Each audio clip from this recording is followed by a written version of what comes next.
అమ్మా చెల్లి నిన్నెందుకు తెలుసా నాకే నా బిడ్డ వాళ్ళన్న కాలేసిన ద్వారా చెల్లి కావులు ఉంటాను కదా గెలుము గెలుము తిరిగి క్యాకరేసి గోతో రావాలని నిన్న పిలిచాను కదా. అవునమ్మా గెనుము గెను 16 గెనుమ తిరగాలంటే చాలా బరువులో ఉండమ్మా. అవునా అవునండి చాలా బరువులో. ఏం బరువు ఉండాలి తల మీద కాదమ్మా. అవును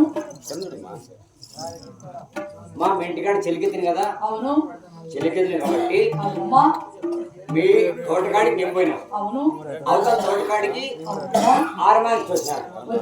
6 మాసకు నాకు పొద్దుటూరు తీసుకున్నాడు. 3 తులాలు బంగారు తీసుకున్నాడు. ఏదో తమాషా తీసుకున్నాను మెల్ల వేసుకున్నా. మెల్ల తీసుకున్నా నిజంగా నేను బరువు తల్లి ఇది ఎత్తినాడమ్మా. 3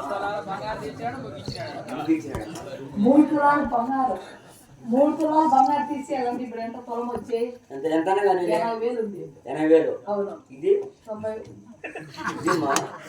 ఈ బాగా చెప్పు అది 90,000. 90,000 మంట పని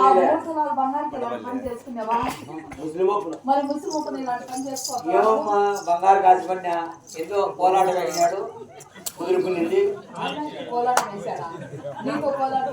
చూడు బాగా అందంగా ఉన్నావు కదా. ఏం తెలియనాకుంటున్నాడు చూడు మళ్ళా నవ్వుతాడు.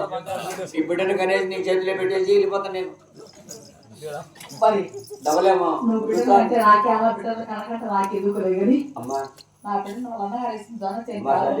కొంచెం నీరసం ఉండా కొంచెం జ్యూస్ ఇస్తారమ్మా.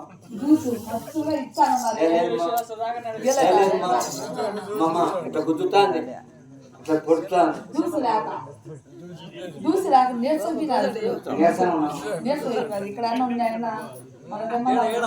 సరేలేమ్మా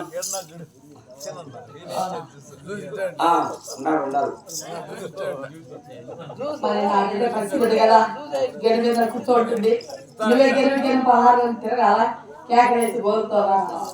గిరువులు తిరగలేదు.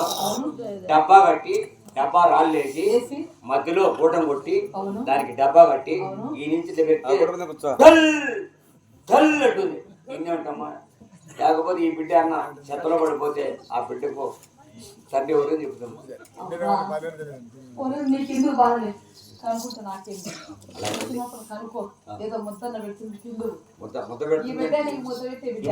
ఈ బిడ్డేనా? ఈ బిడ్డ కాదమ్మా ఇక్కడ గుద్దుతాడు వాడిక్కడ కూడా సిద్ధురేమో. అవునా మరి వెళ్ళరా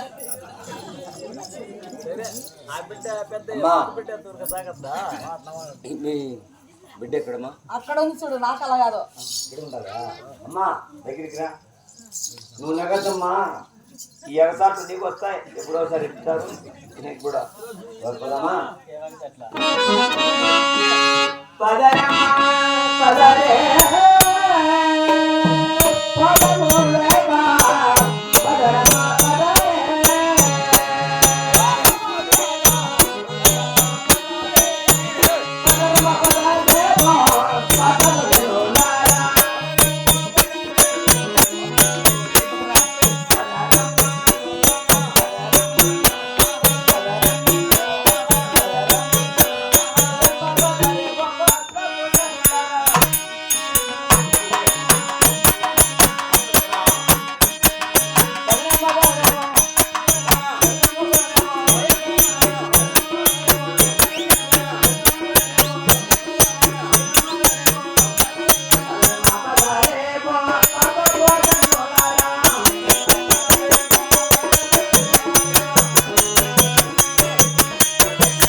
తల్లి